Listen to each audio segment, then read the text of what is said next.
सभी को मेरा नमस्कार। साथियों, घटना चक्र बल-9 सीरीज चल रही है। आगे का टॉपिक जो है वो है दक्षिण भारत, चोल, चालुक्य, पल्लव एवं संगम युग। जो भी इस चैनल पे नए हैं साथियों, पिछले वीडियोज़ देखना ना भूलें। एक तरफ से देखें और उनको बस देखें, अपने आप याद हो जाएगा। जितना हो सकता है रिवीजन करें। चलिए तो शुरू करते हैं। दक्षिण भारत। पहला क्वेश्चन है, 9वीं शताब्दी में चोल साम्राज्य की नींव डाली गई। तो 9वीं शताब्दी में चोल साम्राज्य की नींव डाली गई विजयालय द्वारा। नेक्स्ट है, वह मंदिर परिसर जिसमें एक भारी भरकम नंदी की मूर्ति है, जिसे भारत की विशालतम नंदी मूर्ति माना जाता है। तो वह है बृहदीश्वर मंदिर। नेक्स्ट है, तंजौर का बृहदीश्वर मंदिर जिस चोल शासक के काल में निर्मित हुआ था, वह था राजराज प्रथम के। तो तंजौर का बृहदीश्वर मंदिर राजराज प्रथम के काल में निर्मित हुआ था। नेक्स्ट है, चोलों का राज्य फैला था। तो कोरोमंडल तट दक्कन के कुछ भाग तक चोलों ने पांड्य तथा चेर शासकों को पराजित कर प्रायद्वीपीय भारत पर प्रारंभिक मध्यकालीन समय में अपना प्रभुत्व स्थापित किया। चोलों ने दक्षिण पूर्व एशिया के शैलेंद्र साम्राज्य के विरुद्ध सैन्य चढ़ाई की तथा कुछ क्षेत्रों को जीता। नेक्स्ट है, कावेरीपत्तन, महाबलीपुरम, कांची और तंजौर में से चोलों की राजधानी थी। तो चोलों की राजधानी तंजौर थी। नेक्स्ट है, चोल प्रशासन की विशेषता थी। तो चोल प्रशासन की विशेषता ग्राम प्रशासन की स्वायत्तता थी। नेक्स्ट है, वह दक्षिण भारतीय राज्य जिसमें उत्तम ग्राम प्रशासन था। तो उत्तम ग्राम प्रशासन चोल राज्य में था।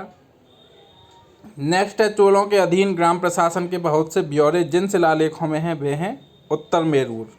चोलों के अधीन ग्राम प्रशासन के बहुत से ब्यौरे जिन शिलालेखों में हैं वे हैं उत्तर मेरूर। नेक्स्ट है, चोल शासकों के शासनकाल में उद्यान प्रशासन का कार्य देखता था। तो चोल शासकों के शासनकाल में उद्यान प्रशासन का कार्य टोटवारियम देखता था। नेक्स्ट है, चोल काल में निर्मित नटराज की कांस्य प्रतिमाओं में देवाकृति प्राय है। तो वह चतुर्भुज है।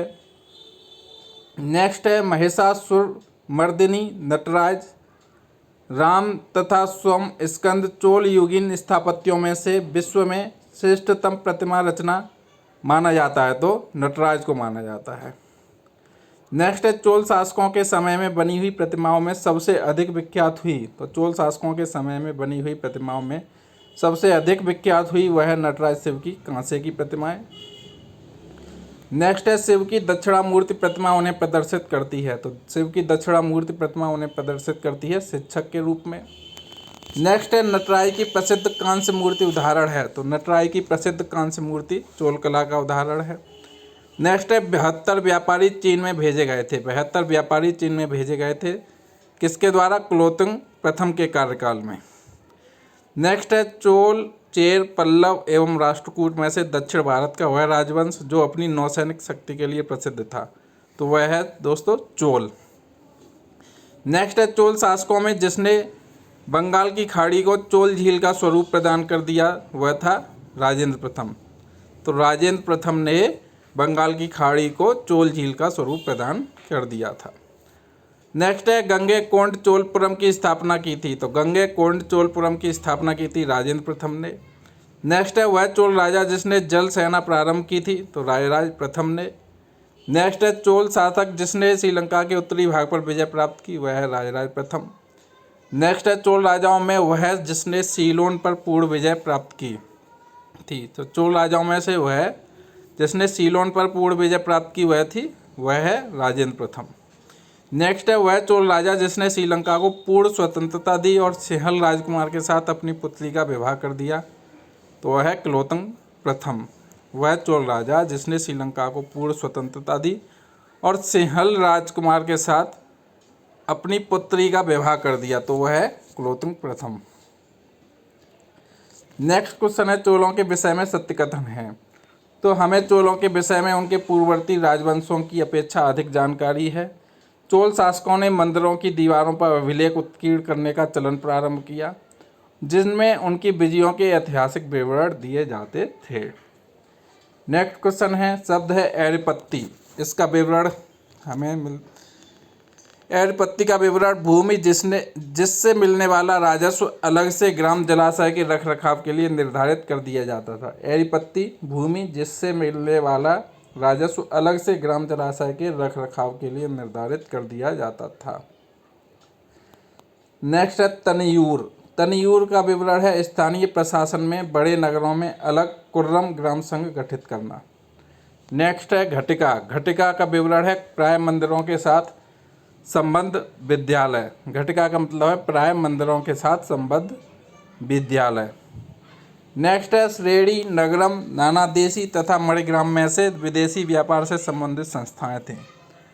श्रेणी नगरम नानादेशी तथा मणिग्राम में से विदेशी व्यापार से संबंधित संस्थाएं थीं, नानादेशी तथा मणिग्राम। नेक्स्ट है प्राचीन भारत का वह महत्वपूर्ण व्यापार केंद्र जो उस व्यापार मार्ग पर था जो कल्याण को बैंगी से जोड़ता था, तो वह है तगर। प्राचीन भारत का वह महत्वपूर्ण व्यापार केंद्र जो उस व्यापार मार्ग पर था जो कल्याण को बैंगी से जोड़ता था, तो वह है तगर। नेक्स्ट है चालुक्य वंश का सबसे महान शासक था, तो चालुक्य वंश का सबसे महान शासक पुलकेशन द्वितीय था। नेक्स्ट है चोल चालुक्य पाल तथा सेन में से वह वंश जिसके द्वारा प्राय महिलाओं को प्रशासन में उच्च पद प्रदान किए जाते थे, तो ये है चालुक्य। चालुक्य में महिलाओं को प्रशासन में उच्च पद प्रदान किए जाते थे। नेक्स्ट है चालुक्यों की राजधानी थी। चालुक्यों की राजधानी वातापी में थी। नेक्स्ट है संस्कृत के कवि और नाटककार कालिदास का उल्लेख हुआ है, तो संस्कृत के कवि और नाटककार कालिदास का उल्लेख पुलकेशन द्वितीय के ऐहोल अभिलेख में हुआ है। नेक्स्ट है वह शासक जिसने सिंहल द्वीप के विरुद्ध 642 ईस्वी में 2 समुद्री अभियान भेजा था। संस्कृत के कवि और नाटककार कालिदास का उल्लेख हुआ है, तो संस्कृत के कवि और नाटककार कालिदास का उल्लेख पुलकेशन द्वितीय के ऐहोल अभिलेख में हुआ है। नेक्स्ट है वह शासक जिसने सिंहल द्वीप के विरुद्ध 642 ईस्वी में 2 समुद्री अभियान भेजा था, तो वह है नरसिंह वर्मन प्रथम ने। नेक्स्ट है प्राचीन संस्कृत ग्रंथों में प्राप्त यवन प्रिय शब्द द्योतक था, तो यवन प्रिय बोलते हैं काली मिर्च को। नेक्स्ट है संगम साहित्य में तोलकाप्पियम एक ग्रंथ है। संगम साहित्य में तोलकाप्पियम एक ग्रंथ है तमिल व्याकरण का। नेक्स्ट है शिल्पाधिकारम का लेखक था इलंगो आर्डिगल। शिल्पाधिकारम का लेखक कौन है? इलंगो आर्डिगल। नेक्स्ट है ग्रंथ दिया है विषय में संबंध कराना है, तो तिरुक्कुरल दर्शन है, तोलकाप्पियम व्याकरण है, व्याकरण से संबंधित है, शिल्पाधिकारम प्रेम कथा से संबंधित है, मणिमेकले बड़िक कथा से संबंधित है। नेक्स्ट है शैव संतों के लेखन के संग्रह को 5वां वेद भी समझा जाता है। इस संग्रह का नाम है तो तिरुमुराय। शैव संतों के लेखन के संग्रह को 5वां वेद भी समझा जाता है। इस संग्रह का नाम है तो तिरुमराय। नेक्स्ट है पूर्वी भारत में प्रमुख भारतीय रोमन व्यापारिक स्थान था, तो अरकामेडू। पूर्वी भारत में प्रमुख भारतीय रोमन व्यापारिक स्थान था, तो अरकामेडू। नेक्स्ट है ईसा की प्रारंभिक शताब्दियों में भारत तथा रोम के बीच घनिष्ठ व्यापारिक संबंधों की सूचना प्राप्त होती है। ईसा की प्रारंभिक शताब्दियों में भारत तथा रोम के बीच घनिष्ठ व्यापारिक संबंधों की सूचना प्राप्त होती है, तो वह है अरकामेडू पुरास्थल की खुदाइयों से। नेक्स्ट है अरकामेडू ताम्रलिप्त कोड़के तथा बेरिकम में से वह बंदरगाह जो पोड़के नाम से दी पेरिप्लस ऑफ दी एरिथ्रियन सी के लेखक को ज्ञात था, तो वह है अरकामेडू। नेक्स्ट है रोमन बस्ती प्राप्त हुई है, तो रोमन बस्ती अरकामेडू से प्राप्त हुई है। नेक्स्ट है प्राचीन दक्षिण भारत के संदर्भ में कोरकई, पुमपुहार और मुचीर सुविख्यात थे, तो वह पत्तन के रूप में। नेक्स्ट है एम्फोरा जार होता है। एम्फोरा जार होता है लंबा एवं दोनों तरफ हत्तेदार जार। नेक्स्ट है कदम्ब, चेर, चोल तथा पांड्य राजवंशों में से वह है जिनका उल्लेख संगम साहित्य में नहीं हुआ है, तो कदम्ब जो है इसका उल्लेख संगम साहित्य में नहीं हुआ है। नेक्स्ट है धार्मिक कविताओं का संकलन कुरल है, तो धार्मिक कविताओं का संकलन कुरल तमिल भाषा में है। चेर, चोल, पल्लव तथा पांड्य में से वह जो तमिल देश के संगम युग का राजवंश नहीं था, तो पल्लव नहीं था।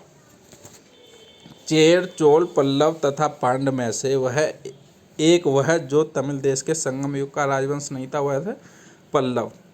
नेक्स्ट है तमिल ग्रंथ जिसे लघुवेद की संज्ञा दी गई है, तो लघुवेद किसे बोलते हैं? कुरल को। नेक्स्ट है तमिल रामायणम या रामावतारम का लेखक था, तो कंबन। तमिल रामायणम या रामावतारम का लेखक था कंबन। नेक्स्ट है संगम कविताओं में यथावर्णित बट किरुतल की प्रथा को स्पष्ट करता है। संगम कविताओं में यथावर्णित बट किरुतल की प्रथा को स्पष्ट करता है। युद्ध में पराजित राजा का आमरण अनशन कर आनुष्ठानिक मृत्युवरण करना। संगम कविताओं में यथावर्णित बट किरुतल की प्रथा को स्पष्ट करता है, तो क्या है? युद्ध में पराजित राजा का आमरण अनशन कर आनुष्ठानिक मृत्युवरण करना। नेक्स्ट है मध्यकालीन भारत के सांस्कृतिक इतिहास में सित्तर थे। तो सित्तर कौन थे? जो तमिल क्षेत्र के सिद्ध सित्तर एकेश्वरवादी थे तथा मूर्ति पूजा की निंदा करते थे। कन्नड़ क्षेत्र के लिंगायत पुनर्जन्म के सिद्धांत पर प्रश्न चित्र लगाते थे तथा जाति अधिक्रम को अस्वीकार करते थे। नेक्स्ट है राजवंश और उनकी राजधानी। तो पल्लव की राजधानी कांची थी, पांड्य की मदुरा थी, यादव की देवगिरी थी, काकतीय की वारंगल थी। नेक्स्ट है राजवंश और उनसे संबंधित स्थल। गुप्तों से संबंधित स्थल है देवगढ़, चंदेल से संबंधित है खजुराहो, चालुक्य से संबंधित है बादामी और पल्लव से संबंधित है पनमले। नेक्स्ट है चतुर्वेदी मंगलम परिषद, अष्टदिग्गज तथा मणिग्रामम में से वह है जो प्राचीन भारत में व्यापारियों का निगम था, तो वह है मणिग्रामम।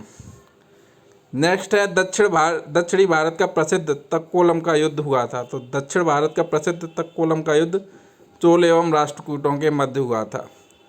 नेक्स्ट है संगम युग में उदयपुर विख्यात था, तो सूती वस्त्र के केंद्र के रूप में। उदयपुर संगम युग में किसके लिए विख्यात था? तो सूती वस्त्र के केंद्र के रूप में। नेक्स्ट है पांड्य राज्य की जीवन रेखा थी। तो पांड्य राज्य की जीवन रेखा बैंगी नदी को बोलते हैं। नेक्स्ट है संगम पत्तन जो पश्चिमी तट पर स्थित थे। संगम पत्तन जो पश्चिमी तट पर स्थित थे, तो नौरा, तोंडी, मुसिर एवं नेलिसंडा। नेक्स्ट है संगमकालीन साहित्य में कौन को एवं मन्नन प्रयुक्त होते थे। तो कौन को एवं मन्नन प्रयुक्त होते थे? राजा के लिए। नेक्स्ट है तृतीय संगम हुआ था। तृतीय संगम हुआ था मदुरई में। नेक्स्ट है प्रथम एवं द्वितीय संगम का आयोजन क्रमशः हुआ था। प्रथम एवं द्वितीय संगम का आयोजन मदुरई एवं कपाटपुरम अलेवाई में हुआ था। नेक्स्ट है वह ऋषि जिसके बारे में कहा जाता है कि उन्होंने दक्षिण भारत का आर्यकरण किया, उन्हें आर्य बनाया, तो अगस्त्य ने। वह ऋषि जिसके बारे में कहा जाता है कि उन्होंने दक्षिण भारत का आर्यकरण किया, उन्हें आर्य बनाया, तो अगस्त्य ने। अब राजवंश और राजधानी मिलान करनी है। चालुक्यों की बादामी थी, पल्लव की कांचीपुरम थी, हर्ष की कन्नौज थी, पांड्य की मदुरई थी। अब नेक्स्ट क्वेश्चन करते हैं। भारत के इतिहास में प्राचीन काल से आरंभ कर घटनाओं का सही कालानुक्रम। तो सबसे पहले है महेंद्र वर्मन प्रथम के अधीन पल्लव सत्ता की स्थापना। फिर है गोपाल द्वारा पाल राजवंश की स्थापना। फिर है राजा भोज के अधीन प्रतिहारों का उदय। फिर है परांतक प्रथम द्वारा चोल सत्ता की स्थापना। अब पल्लव शासक और उनके राज्यकाल देखते हैं। तो महेंद्र वर्मन प्रथम का राज्यकाल रहा था 600 से 630 ईस्वी। नरसिंह वर्मन का 630 से 668 ईस्वी। परमेश्वर वर्मन प्रथम का लगभग 670 से 700 ईस्वी और नंद वर्मन द्वितीय का 731 से 795 ईस्वी। अब राज्य और राजधानी सम्मिलित करनी है। तो चेर की राजधानी थी बांची, चोल की राजधानी थी तंजौर, होयसल की राजधानी थी द्वार समुद्र। नेक्स्ट है वह चीनी यात्री जिसने चालुक्यों के शासनकाल में चीन एवं भारत के संबंधों का विवरण दिया, तो वह है मातवालिन। वह चीनी यात्री जिसने चालुक्यों के शासनकाल में चीन एवं भारत के संबंधों का विवरण दिया है, वह है मातवालिन। नेक्स्ट है चालुक्य, राजपूत, गुप्त तथा मौर्य में से वह राजवंश जिसने उत्तर भारत पर शासन नहीं किया, तो चालुक्यों ने नहीं किया। नेक्स्ट है वह राजा जिसने अपने मंत्रियों को पशुओं पर क्रूरता पर प्रतिबंध लगाने के लिए काशी क्षेत्र भेजा था, तो वह चालुक्य राजा कुमारपाल। वह राजा जिसने अपने मंत्रियों को पशुओं पर क्रूरता पर प्रतिबंध लगाने के लिए काशी क्षेत्र भेजा था, वह चालुक्य राजा कुमारपाल। नेक्स्ट है कदम्ब राजाओं की राजधानी थी। तो कदम्ब राजाओं की राजधानी थी बनवासी। नेक्स्ट है काकतीय राज्य में अति महत्वपूर्ण समुद्र पत्तन था। तो काकतीय राज्य में अति महत्वपूर्ण समुद्र पत्तन मोटुपल्ली था। नेक्स्ट है दक्षिण भारत का वह वंश जिसके राजा ने रोम राज्य में एक दूत 26 ईसा पूर्व में भेजा था, तो वह है पांड्य। नेक्स्ट है रोमन साम्राज्य से व्यापारिक संबंध स्थापित किए, तो रोमन साम्राज्य से व्यापारिक संबंध चेर राज्य ने स्थापित किए। अब मंदिर और उनके स्थान। मीनाक्षी मंदिर कहाँ पे है? मदुरई में है। वेंकटेश्वर मंदिर तिरुमाल में है। महाकाल मंदिर उज्जैन में है और बेलूर मठ कोलकाता में है। नेक्स्ट है दक्षिण भारत के मंदिरों के आकर्षक द्वार कहलाते हैं, तो दक्षिण भारत के मंदिरों के आकर्षक द्वार गोपुरम कहलाते हैं। चलिए साथियों, आज यहीं तक। कल हम लोग पढ़ेंगे प्राचीन साहित्य एवं साहित्यकार। धन्यवाद।